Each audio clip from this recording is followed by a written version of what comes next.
Hello guys! We are from Group 30. Here we want to explain about our topic that we picked from our cognitive virtual mobility task. And this is our team. And our topic is about homosexual marriage. And first, we would like to explain the definitions. Homosexual marriage, also known as same-sex marriage or gay marriage, is a marriage between two people of the same sex. Homosexual is one of the highlight topic in some countries. In Netherlands, homosexual is already legal and also has the basic law for protecting their rights. The position a culture takes on topics such as homosexuality depends on moral reasoning processes, and religiosity strongly influences a person's moral reasoning and values, because in some countries, religion plays a major role. Moreover, there are individualist cultures and collectivist cultures that see homosexual marriage differently. Individualist cultures see sexuality as a matter of the individual and therefore choose not to interfere with it, and generally condone homosexuality more than collectivist cultures. Meanwhile, collectivist culture sexual acts are seen as concerning the entire group.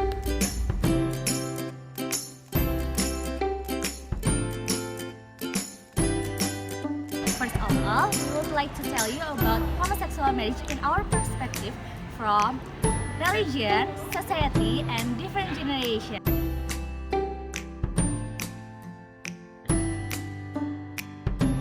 And how about situation in Indonesia? In fact, homosexuality is neither legal nor illegal in Indonesia. The state has largely maintained this neutral stance, aside from a few exceptions such as the 2008 anti-pornography law, which classifies homosexuality as a defiant behavior, and local regulations that have sought to equate homosexuality with prostitution. Yet while the government has appeared reluctant to outlaw homosexuality outright, it has consistently attempted to paint homosexuality as irreconcilable with Indonesian culture.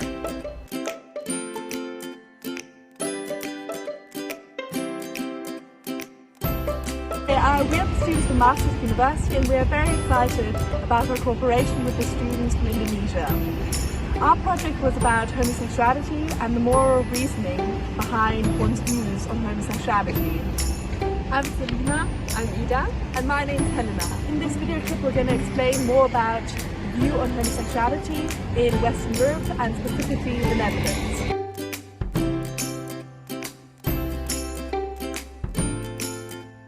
And now, how about situation in Netherlands? Since 2001, it has been possible in Netherlands for two men or two women to marry. There are certain differences, however, between same-sex marriage and marriage between a man and a woman. In 2001, the Netherlands became the first country in the world to create the possibility for two men or two women to marry. Since then, over 15,000 gay couples have married. Today, same-sex marriage is possible in 9 other countries besides the Netherlands. And the Netherlands has led the way in terms of opening up marriage for same-sex couples, because the Netherlands is the first country that legalized homosexual marriage. And next, we would like to see comparison between Indonesia and Netherlands from 3 perspectives. The first one is from the society, and the next one is religion, and last from the generation differences. And society in Indonesia view homosexual marriage as not well accepted and bring any shame to the family. Meanwhile, in Netherlands, homosexual marriage is well accepted and doesn't bring any shame to the family. And from the perspective of religion in Indonesia, views homosexual as immoral and sinful, and rejecting homosexual marriage. Meanwhile, in Netherlands, there are some religions that very strict and will likely to not accepting homosexual marriage. And last, from the generation differences. From Indonesia, older people tend to not accept it, meanwhile younger people in Indonesia now tend to open-minded. Meanwhile, older people in Netherlands less accepting homosexual marriage, but younger people more tolerant. Next, we want to talk about the basic cognitive process. Based on the topics, people usually stated that homosexual person is abnormal because basically people tend to believe that both men and women are expected to have a relationship with their opposite gender. But nowadays, many people have already changed their opinion about this homosexual person and tend to say that this issue is legal in society.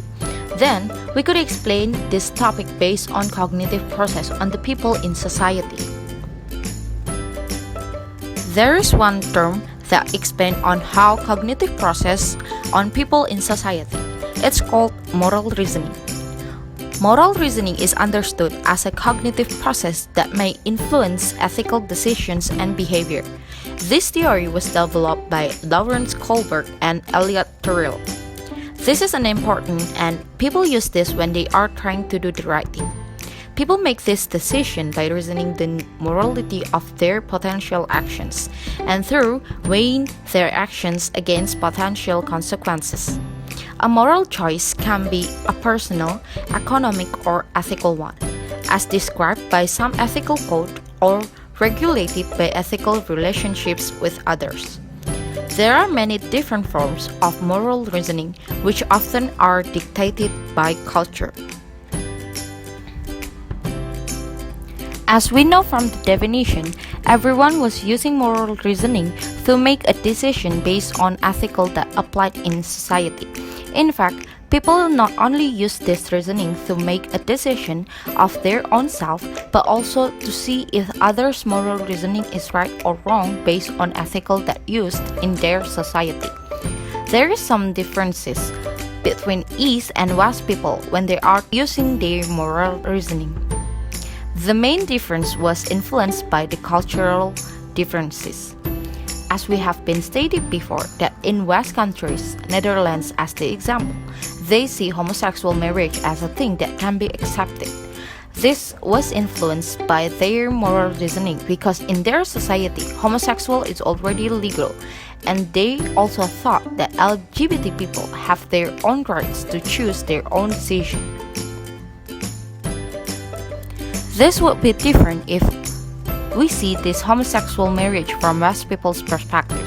They would see this issue as a thing that cannot be accepted because their ethical is against this issue.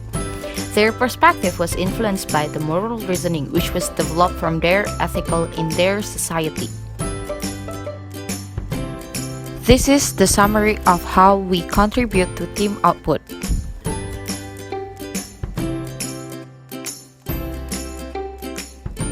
This is how do we feel during doing this project. There are some pros and cons when we were doing this project. This is what would we do next time. There are some references that we use. That's all from us. Thank you for watching.